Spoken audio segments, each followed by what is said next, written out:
Assalamualaikum warahmatullahi wabarakatuh. Perkenalkan, nama saya Aldi Ripaldi Ruditullah dengan NIM 4112210062 dengan dosen pembimbing saya Bias Yulisa Geni Mkom dengan NIP 130921387. Di sini saya akan mempresentasikan mengenai kerja praktek saya dengan judul Optimalisasi Infrastruktur Jaringan dan Perluasan Jaringan Nirkabel melalui Simulasi Jaringan.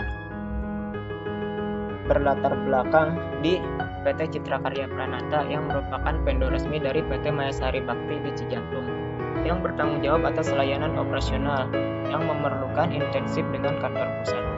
Struktur perusahaan terdiri dari kantor utama dan area lapangan dengan karyawan yang membutuhkan akses sistem informasi dari berbagai lokasi.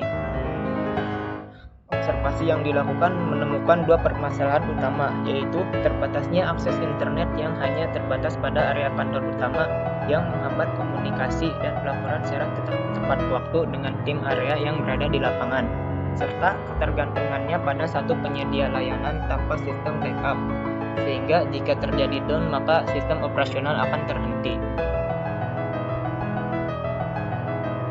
Nah, di sini proses bisnis yang berjalan yaitu pada saat end device atau PC mengirimkan paket ke switch hanya menerima dan meneruskan paket ke main router, dan main router meneruskan paket ke penyedia layanan, sehingga end device yang terhubung melalui switch akan terhubung dengan internet melalui ISP1.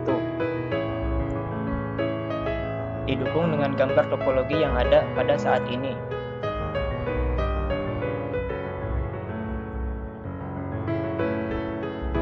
Kemudian di sini saya menggunakan referensi dari dua jurnal, yaitu perluasan cakupan akses point terbukti dalam meningkatkan kualitas koneksi pada area dengan bangunan terpisah dan ruang yang luas.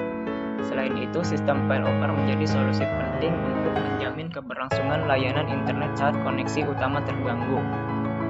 Di bawah terdapat link mengenai jurnal yang saya pakai. Sekarang tujuan dan manfaat proyek ini. Tujuannya yaitu berkontribusi dalam proyek nyata di dunia kerja, mengasah keterampilan dalam dunia kerja, kemudian memahami dinamika dunia kerja, serta kerjasama antar tim. Manfaatnya yaitu latihan praktis, pengembangan jaringan internal perusahaan itu sendiri, dan memperkuat relasi antar dunia pendidikan dan dunia industri. Profil perusahaan sendiri yaitu PT Citra Karya Pranata. Perusahaan ini didirikan pada 11 April 1988 di Jakarta dengan kantor pusat yang berada di Bandung, yang bergerak di bidang otomotif sebagai dealer resmi Mercedes-Benz dan main dealer Kawasaki untuk wilayah Jawa Barat.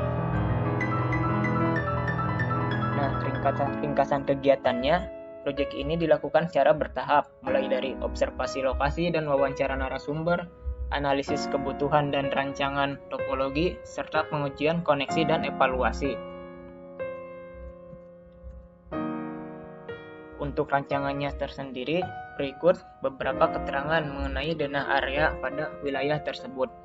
Untuk area biru menandakan office atau kantor serta sumber internet berasal.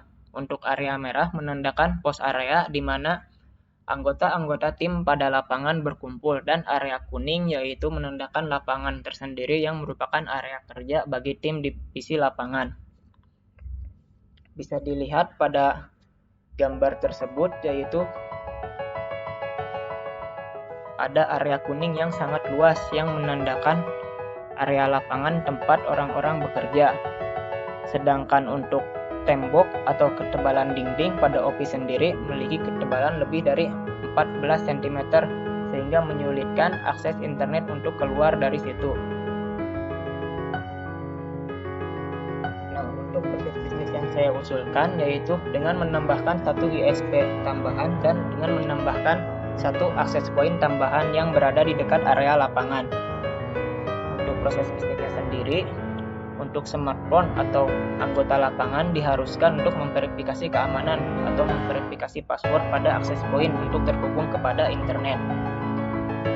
Dan untuk ISP sendiri, kita menyediakan dua ISP dengan satu ISP cadangan jika ISP1 atau ISP utama mengalami down atau mati, maka proses bisnis akan tetap berjalan sebagai semestinya karena adanya ISP kedua sebagai cadangan. Berikut topologinya.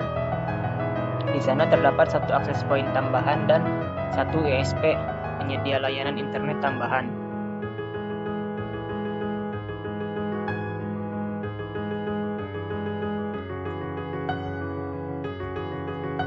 Alat dan teknologi yang digunakan. Alat yang digunakan dalam simulasi tentunya aplikasi itu sendiri dari perangkat lunak, yaitu Cisco Packet Tracer.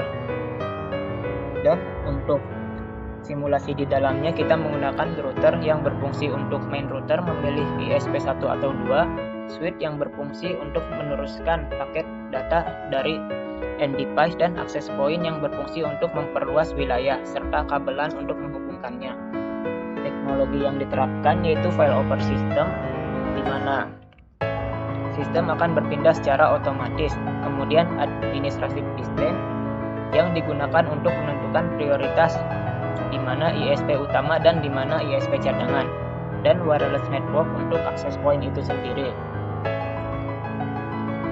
Bisa dilihat dalam simulasinya dilakukan konfigurasi administrasi distance untuk menentukan router utama, yaitu 10.10.1.1 yang menjadi router utama atau ISP0 yang menjadi ISP utama, dan IP route 10.10.2.1.10 yang akan menjadi router cadangan atau ISP cadangan. Bisa dilihat pada tracing route dengan 0.0.0, maka rute utama yang diambil oleh main router yaitu menuju ISP1 atau ISP utama dengan IP 10.10.1.1. Dan pada tracing route, jika ISP1 dimatikan, otomatis tracing route berpindah untuk ke ISP kedua atau ISP cadangan, yaitu 10.10.2.1. Dan jika dihidupkan lagi untuk penyedia layanan internet pertama, maka otomatis main route akan berpindah ke ISP utama kembali. Maka di sini terjadi sistem failover. Simulasi ini dilakukan dari end device smartphone untuk memverifikasi bahwa smartphone sudah terhubung dengan akses point dan terhubung dengan internet. Bisa dilihat bahwa testing juga ke internet menunjukkan ISP2 hanya bisa dilakukan atau dilewati jika ISP1 atau ISP utama mati.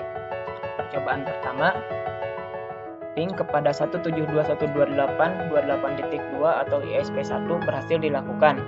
Pada percobaan kedua, ISP1 sengaja dimatikan dan ping menuju internet gagal dilakukan, sedangkan ping menuju ISP kedua berhasil dilakukan. Kesimpulan dalam kerja praktek ini yaitu keterlibatan dalam pembuatan topologi jaringan dan implementasi sistem failover memberikan wawasan berharga tentang taktik terbaik manajemen jaringan. Pengalaman ini tidak hanya memperluas pengetahuan teknis, tetapi juga meningkatkan kemampuan kolaborasi dan komunikasi tim dengan dukungan dan bimbingan perusahaan dan kesiapan menghadapi tantangan industri seperti yang dilakukan pada proyek ini. Kita berhasil menyelesaikan masalah yang ada, mulai dari terbatasnya area lapangan dengan menambahkan akses point dan terbatasnya area internet atau koneksi internet jika internet mati dengan memberikan internet cadangan melalui ISP kedua. Sekian dari